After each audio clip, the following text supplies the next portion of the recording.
Hey friends, it's Rosalind. Welcome back to our gardens and our tiny farm.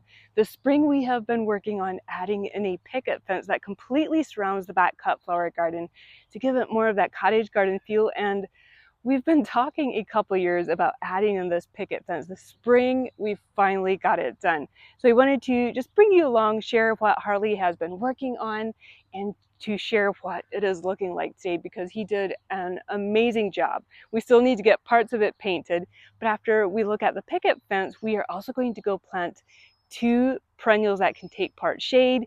They double as cut flowers. And then we're also going to add some shade cloth to the greenhouse. So first, let's take a look at what Harley has been working on.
Along the front side of the cut flower garden, we did buy these panels pre-made just the way they are and painted them, hung them up.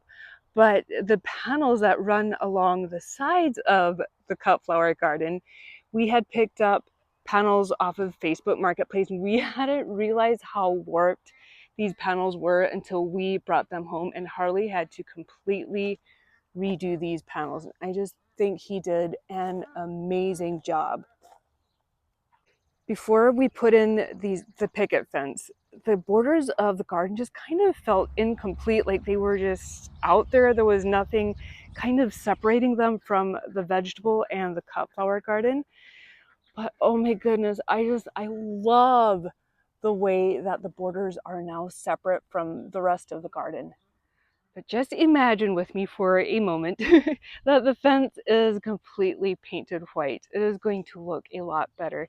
But if we walk over here, the gate that goes into the entrance of the garden, we're going to be staining that brown, I believe, similar to what the doors are on the greenhouse.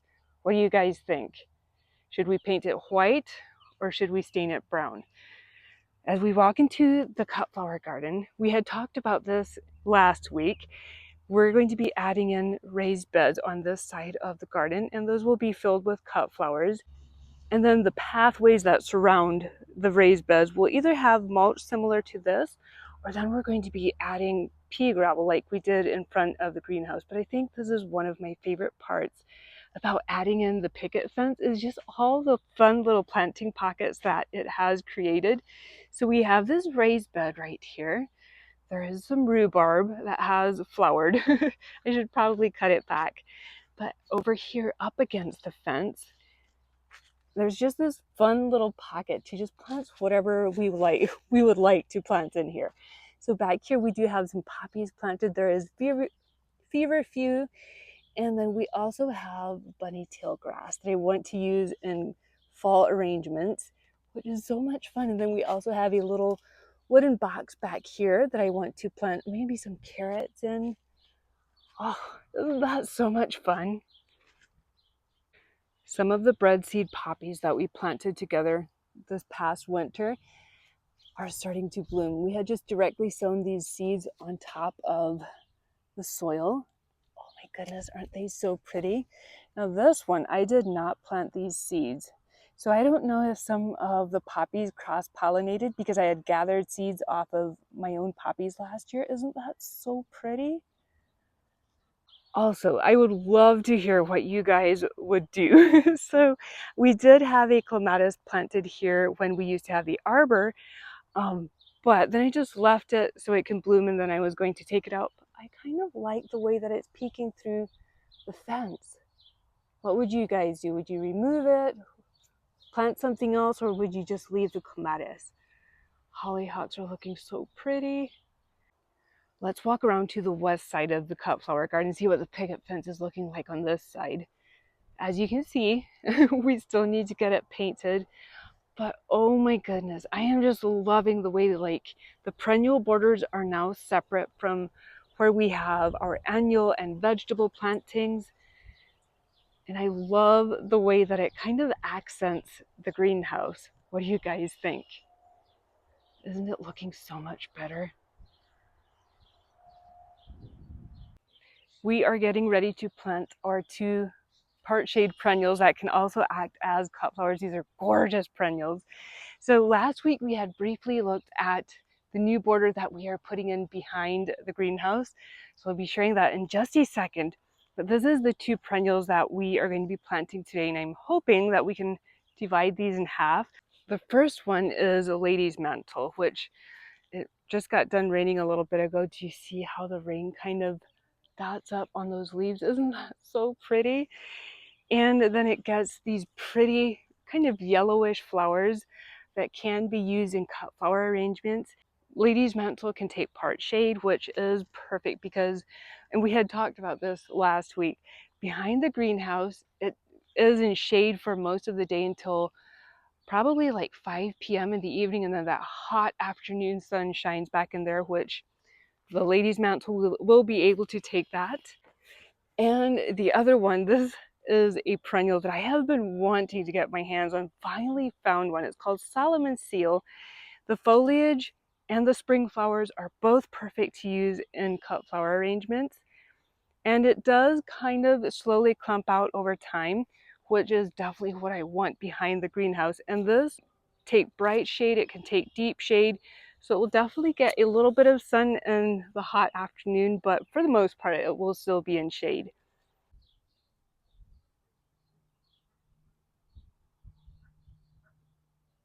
For the garden that surrounds the greenhouse, I want everything to be more subdued and quiet because there is so much going on if we turn this way with all of the cottage borders and the cut flowers, which is also why we chose these two perennials to go in here because they're just more quiet and subdued with their soft green color.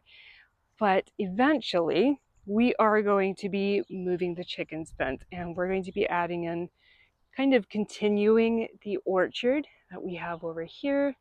We're just going to continue it behind the greenhouse. Those are our beehives. We put in this chicken run, I think it was 4 years ago, and at that time we hadn't planned on building a greenhouse. But now that we have built the greenhouse, I just want to be able to continue planting behind the greenhouse and maybe have the chickens run just going out straight from the coop. We also do have netting above their chicken run because we had so many hawks and owls get into the chickens. So that's why we have netting over here, which doesn't look very pleasing to the eye, but it makes my heart feel good that the chickens are protected.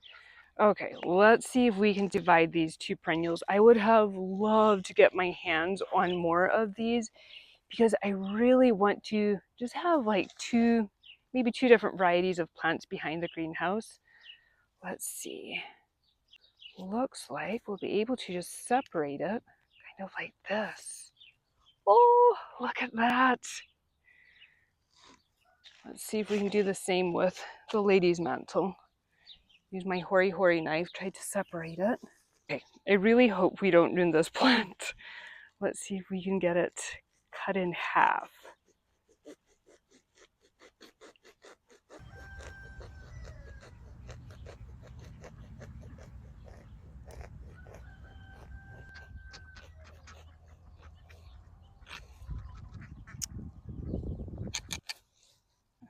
We have two separate pieces. To get this border prepped for planting, first thing I like to do is remove the grass. And thankfully there was no grass back here because we just got done building the greenhouse this past winter. So there was just a couple weeds to remove. And then came in with some cardboard, some craft paper, and paper bags to kind of act as a weed barrier. And then added in some compost. I feel like when you add compost to a flower bed or a new garden, if you let it set for a couple months, it kind of loosens up your soil. I think it's maybe just the earthworms working it. And then adding in some wood mulch to, again, act as a weed suppressor and just to cover the soil so the soil isn't exposed.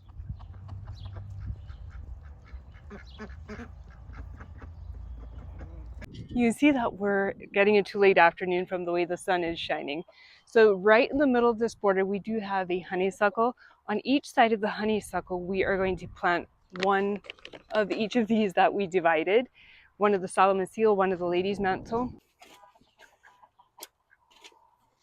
I'm hoping that we can get our hands on more of these so we can deck out the back of the greenhouse with Solomon seal and with lady's mantle.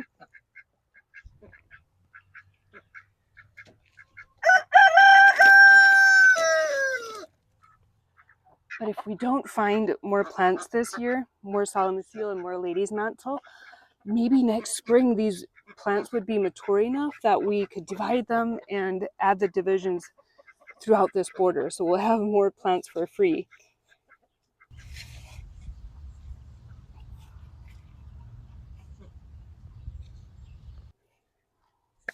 Okay, we have our plants in the ground, and I thought I would give you a peek at what is already planted in here. So we do have two kind of white blush colored roses right here, and then two hydrangeas up against the greenhouse. We have a white blooming magnolia right here, a white blooming spirea right here. And you guys, we were able to divide the Solomon seal into 3 different plants. Isn't that exciting? So we have Solomon seal, we have the lady's mantle, and then Solomon seal again. And then if we look over top of the honeysuckle, on this side, we have another of the Solomon seal and another lady's mantle. So everything around the greenhouse garden is definitely more subdued. That way the greenhouse can shine as a structure and the cottage gardens can shine without this garden feeling like it's too much. Let's head into the greenhouse and add our shade cloth to the ceiling.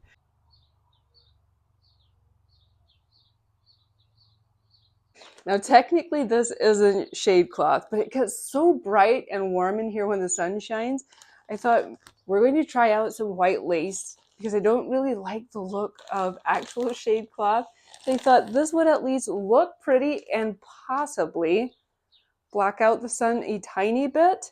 So we're going to hang it up and see if we like it. If we do, maybe we'll be adding more. We're going to set up the ladder and see if we can actually reach the ceiling. It is like 93 degrees Fahrenheit in here right now. Quite toasty. I'm going to try and use thumbtacks to attach the lace to the ceiling.